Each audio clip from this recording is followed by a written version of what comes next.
अस्सलाम वालेकुम dear students, welcome to ninth class chemistry lecture chapter number 1 dear students. Topic हमारा जो आज का टॉपिक है डियर स्टूडेंट्स वो है केमिस्ट्री वीडियो जो है ninth class chemistry chapter number dear students 1 से ही है, जो कि हम चल रहे हैं चैप्टर नंबर 1 से टॉपिक वाइज चल रहे हैं। न्यू एडिशन बुक कैसे डियर स्टूडेंट। इससे पहले टॉपिक भेजें छोटी सी रिक्वेस्ट होगी कि इस चैनल को लाइक कीजिए, सब्सक्राइब कीजिए और शेयर कीजिए। डियर स्टूडेंट, आज का जो हमारा टॉपिक है वो है मेथ्स के हवाले से। मेथ्स में एटॉमिक मेथ्स को डिस्कस करेंगे, रिलेटिव एटॉमिक मेथ्स को डिस्कस करेंगे, मॉलिक्यूलर मेथ्स को, फार्मूला मेथ्स को डिस्कस करेंगे। फिर हम आएंगे फार्मूला के ऊपर। 3 फार्मूला, केमिकल फार्मूला क्या होता है, क्या एम्पेरिकल फार्मूला, मॉलिक्यूलर फार्मूला, इनको डिस्कस करेंगे डियर स्टूडेंट्स।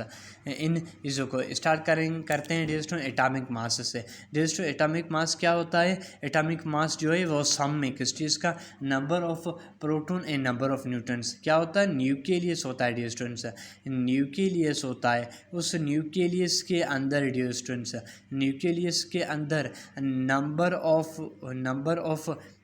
प्रोटॉन हो dear students, number of proton हो डियर स्टूडेंट्स, प्रोटॉन हो एंड नंबर ऑफ न्यूट्रॉन हो, तो उसके सम को डियर स्टूडेंट्स हम कहेंगे atomic mass. Number of proton हो और नंबर ऑफ न्यूट्रॉन हो डियर स्टूडेंट्स, उसको कहेंगे atomic mass. Atomic mass is the sum of the number of the proton and number of the neutron present in the nucleus of an atom. Atom के nucleus में, इससे पहले हमने atom के बारे में पढ़ा भी था डियर स्टूडेंट्स कि एटम के न्यूक्लियस में एटम होता है, उसका जो सेंटर पार्ट होता है उसे न्यूक्लियस कहा जाता है। उसके न्यूक्लियस में जो प्रोटॉन मौजूद हैं, न्यूट्रॉन मौजूद हैं, उनका सम डियर स्टूडेंट्स एटॉमिक मास कहलाता है डियर स्टूडेंट्स। और ये जो एटॉमिक मास है डियर स्टूडेंट्स, वो रिप्रेजेंट किया जाता है सिंबल डियर स्टूडेंट, रिप्रेजेंट किया जाता है सिंबल ए से डियर स्टूडेंट्स। ए सिंबल से रिप्रेजेंट किया जाता है डियर स्टूडेंट्स। इसे कैसे कैलकुलेट करते हैं, फॉर सपोज हमें कैसे पता चले कौन किसका क्या एटॉमिक मास है, तो हम एग्जांपल लेते हैं। हमारे पास एक एग्जांपल है, फॉर सपोज नाइट्रोजन हमारे पास एक एलिमेंट है डियर स्टूडेंट्स, उसका हमें एटॉमिक मास मालूम करना है। तो डियर स्टूडेंट्स क्या करेंगे, हम सम देखेंगे। हमारे पास क्या करेंगे, हमारे पास कि एटॉमिक नंबर है। इससे पहले एटॉमिक नंबर डिस्कस होता है डियर स्टूडेंट। जेड सम होगा, यानी जो प्रोटॉन का और न्यूट्रॉन का सम होगा, प्रोटॉन प्लस न्यूट्रॉन का सम होगा डियर स्टूडेंट्स। हम प्रोटॉन की जगह ये जो ए और जेड डियर स्टूडेंट, पी और एन प्रोटॉन डियर स्टूडेंट, जो ये एटॉमिक मास है उसके सिंबल ए तो ए लिखा, हम न्यूट्रॉन की ए ने तो ए नहीं लिखा। Z is equal to dear students, हमारे पास क्या हो गया, कैलकुलेट करेंगे जो एटॉमिक मास है, जो नंबर है डियर स्टूडेंट्स, हमारे पास नाइट्रोजन है डियर स्टूडेंट फॉर सपोज, तो हम देखेंगे कि number of number of proton and ये फार्मूला है कि इसको एटॉमिक मास को कैलकुलेट करने के लिए Z is equal to A plus N dear student. इस फॉर्मूले के हिसाब से हम क्या करेंगे, नाइट्रोजन को देखें। सपोज कर प्रोटॉन नंबर नाइट्रोजन के 7 है और न्यूट्रॉन भी 7 है डियर स्टूडेंट, 7 है, तो हम क्या करेंगे, जेड इज इक्वल टू ए, जो है वो एटॉमिक मास में 7, न्यूट्रॉन भी 7 है, तो हमारे पास आंसर जो होगा वो 14 होगा। एम यू यानी एटॉमिक मेस यूनिट 14 जो है वो नाइट्रोजन का एटॉमिक मेस है डियर स्टूडेंट्स। आगे हम एक और एग्जांपल अगर डियर स्टूडेंट्स ले लें तो हमारे पास क्या हो, बहुत सारे एग्जांपल है। जो भी एग्जांपल होगा हम इसी तरीके से एटॉमिक मास को मालूम करेंगे, कोशिश करेंगे डियर स्टूडेंट्स। फॉर सपोज हमारे पास प्रोटॉन के नंबर हैं 11 डियर स्टूडेंट्स, और हमारे पास न्यूट्रॉन है, उसके जो नंबर हैं डियर स्टूडेंट्स वो है 12 है। अब हमें क्या फाउंड करना है, एटॉमिक मेस फाउंड करना है, तो A is equal to question mark. Student क्या करेंगे, हम इनको सम करेंगे, Z is equal to sum, यानी 11 प्लस 12 डियर स्टूडेंट्स। हम 11 प्लस 12 डियर स्टूडेंट हमारे पास होगा 23, यानी इसका आंसर है 20। इसी तरह के से हम एटॉमिक मास को फाइंड करेंगे डियर स्टूडेंट्स। चलते हैं नेक्स्ट पे, जो कि है relative atomic mass dear student. Distance relative atomic mass, हम एटॉमिक मास तो पढ़ रहे हैं डिस्टेंस, जो नंबर ऑफ प्रोटॉन और नंबर ऑफ न्यूट्रॉन के सम को कहते हैं डिस्टेंस। और रिलेटिव का मतलब जो कि रिलेट करता हो, यानी जो एटॉमिक मास से रिलेट करता हो डिस्टेंस। रिलेट करने का मतलब क्या होता है कि मेस है डिस्टेंस, हमारे पास एक एटम है सपोज, उसका जो मेस है डिस्टेंस, में से उसका एवरेज रेजिस्टेंस निकाला जाएगा तो वो रिलेटिव एटॉमिक मास कहला जाएगा। कि कार्बन 12 से अगर कंपेयर किया जाएगा, mess of an atom resistance, mess of an atom, atom का जो मेस है resistance, mess of an atom, atom का जो मेस है रेजिस्टेंस, उससे क्या किया जाएगा रेजिस्टेंस, कंपेयर किया जाएगा कार्बन 12 से, compared with carbon 12, compared with carbon 12, carbon 12 का मतलब कार्बन के मेस नंबर जो है वो 12 है, यहाँ एटॉमिक मास है, यानी कार्बन है एक एलिमेंट जिसका एटॉमिक मास 12 है डियर स्टूडेंट्स, जिसको रिलेट किया जा रहा है मेस ऑफ एन एटम, एक एटम के मेस से रिलेट किया जा रहा है, इसीलिए इसे रिलेटिव एटॉमिक मास कहा जा रहा है। फिर हम देखते हैं कार्बन है, दोबारा समझने की कोशिश करते हैं, कार्बन है उसका 12 एटॉमिक मास है, उसको दूसरे एटम से रिलेट किया जा रहा है, इसीलिए हम रिलेटिव एटॉमिक मास कह रहे हैं डियर स्टूडेंट्स से। इसका जो रिलेटिव एटॉमिक मास का डियर स्टूडेंट जो यूनिट होगा इसका डियर स्टूडेंट्स वो होगा AMU, इसका जो यूनिट होगा डियर स्टूडेंट्स वो होगा AMU, AMU यानी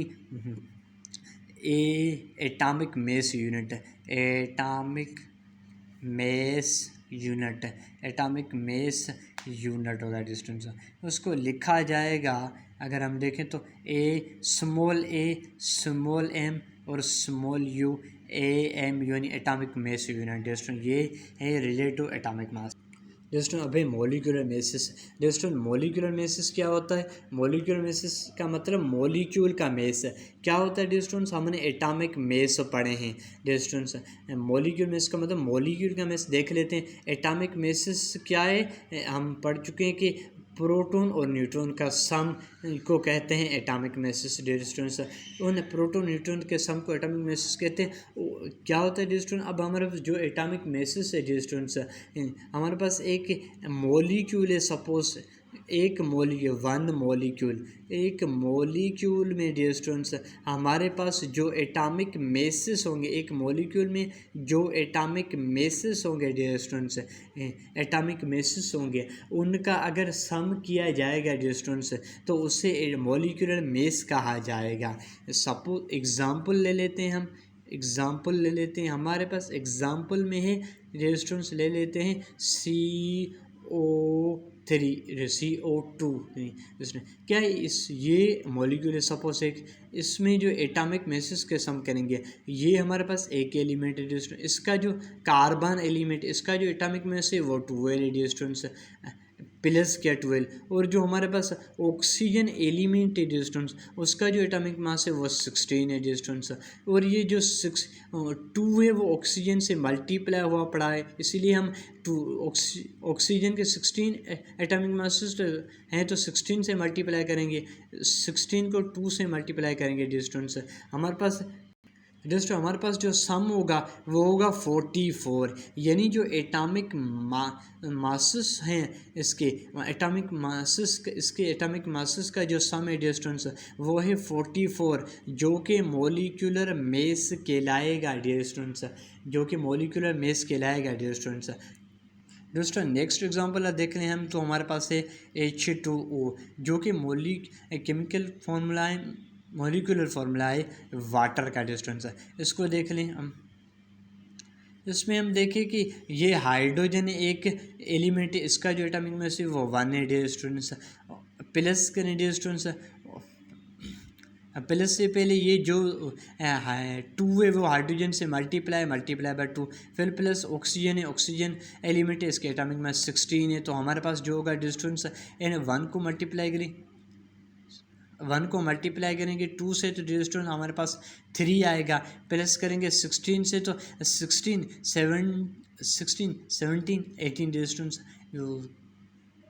1 को 2 से मल्टीप्लाई करेंगे तो हमारे पास 2 आ जाएगा यहाँ डियर स्टूडेंट। तो हम अब ये 2 आ गया, प्लस का 16 आ गया। अब 16 को 2 को 16 से प्लस करेंगे तो हमारे पास 18 आ गया। यानी इसका जो H2O है, वाटर है, इसका जो एटॉमिक मेसेस का सम है डियर स्टूडेंट्स वो 18 है। यानी इसका जो कि वो मॉलिक्यूलर मेस क्या हुआ dear students, atomic mass unit molecular mass हुआ डियर स्टूडेंट्स वाटर का H2O का dear students. Dear student formula mass में भी जो एटॉमिक मेसेस हैं डियर स्टूडेंट्स उनके सम हो एटॉमिक मेसेस से एटम में जो एटॉमिक मेसेस हैं उनके जो सम हो वो फॉर्मूला मेस होगा। मगर डिफरेंस मॉलिक्यूलर मेसेस से ये होगा कि वो फॉर्मूला यूनिट के बेसिस पे होगा डियर स्टूडेंट्स। सेम ही देख लेते हैं कि सम ही ये डियर स्टूडेंट्स देख लेते हैं कि क्या होता है हमारे पास आयोनिक कंपाउंड होते हैं डियर स्टूडेंट्स। आयोनिक कंपाउंड वो कंपाउंड जिनमें आयन्स आयन्स पाए जाए, प्लस नेगेटिव पॉजिटिव चार्जेस हो डियर स्टूडेंट्स। आयोनिक कंपाउंड होते हैं डियर स्टूडेंट्स जो कि क्रिस्टल्स फॉर्म करते हैं। आयोनिक कंपाउंड जो कि क्रिस्टल फॉर्म करते हैं वो फॉर्मूला यूनिट्स से जाहिर किए जाते हैं या डोनेट किए जाते हैं। फॉर्मूला यूनिट से जाहिर किए जाते हैं डियर स्टूडेंट्स। इन जो आयोनिक कंपाउंड होते हैं ये जो आयोनिक कंपाउंड होते हैं डियर स्टूडेंट्स ये फार्मूला यूनिट से जाहिर किए जाते हैं। इन आयोनिक कंपाउंड को फार्मूला यूनिट्स को जाहिर करने के लिए हम जो मेस यूज़ करते हैं, फार्मूला यूज़ करते हैं, मेथड यूज़ करते हैं, उससे फार्मूला मेस कहा जाता है डियर स्टूडेंट्स। एग्जाम्पल देख लेते हैं। एग्जाम्पल डियर स्टूडेंट हमारे पास जो है वो क्लोरीन है डियर स्टूडेंट्स। क्लोरीन है डियर स्टूडेंट्स। क्लोरीन उसका जो डियर स्टूडेंट्स क्लोरीन उसका जो फॉर्मूला में से डियर स्टूडेंट वो है 58.5 AMU atomic mass unit dear students.